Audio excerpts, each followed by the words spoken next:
सद्गुरु को दया का सागर कहा जाता है। सागर की यह विशेषता होती है कि वह नदी को अपने भीतर विलीन कर लेता है। नदी चाहे अपने संग कितनी भी गंदगी को क्यों ना ले आए, सागर प्रश्न नहीं करता, उसे अपना लेता है, स्वीकार कर लेता है। हमारे गुरुदेव का हृदय भी सागर जैसा विशाल है।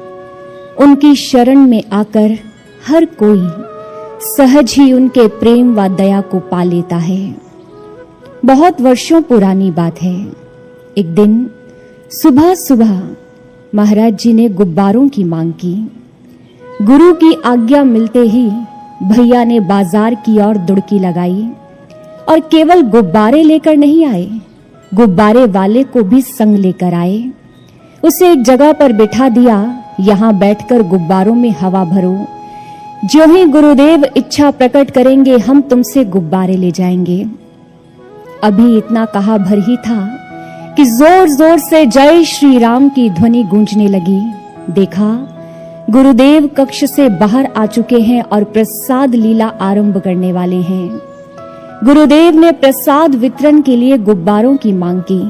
गुब्बारे वाले के पास जितने गुब्बारे थे उसने सारे दे दिए।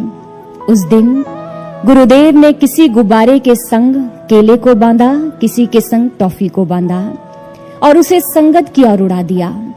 संगत खुश थी और उन्हें देखकर गुरु भी आनंदित थे।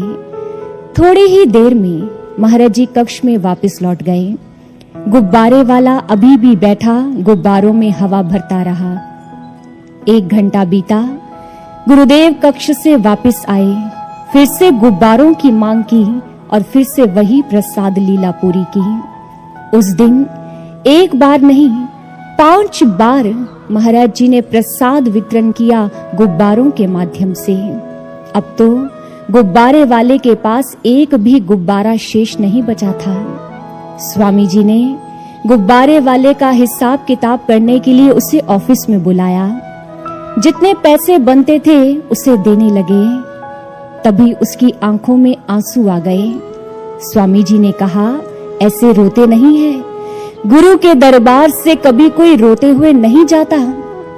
यह सुनना था कि वो भाई बिलख बिलख कर रोने लगा और हिचकियों के बीच उसके मुख से केवल यही निकला, भगवान है आपके बाबा, भगवान है। स्वामी जी बोले, सो तो हम जानते हैं क्योंकि वो पूर्ण सद्गुरु हैं, पर तुमने ब्रह्म ज्ञान के बिना ये कैसे जाना? उसने कहा, 3 दिन से मेरे घर में चूल्हा नहीं जला है, मेरी पत्नी मेरे बच्चे भूखे हैं, मैंने भी 3 दिन से भोजन ग्रहण नहीं किया है। आज जब सुबह घर से निकलने लगा, आकाश की ओर देखकर प्रभु से कहा, प्रभु यदि सच में तू इस धरती पर है तो आज इस गरीब के चूल्हे में आंच लगे। मुझे सबूत मिल गया है कि वो ईश्वर इस धरती पर है और उसका हृदय बहुत विशाल है। वो सबके हृदयों की सुनता है और सबको अपना लेता है। आदरणीय गुरु भक्तों, यह तो केवल एक घटना भर है। मेरे सद्गुरु के दरबार में तो ऐसे अनेकों अफसाने सुनने को मिलेंगे।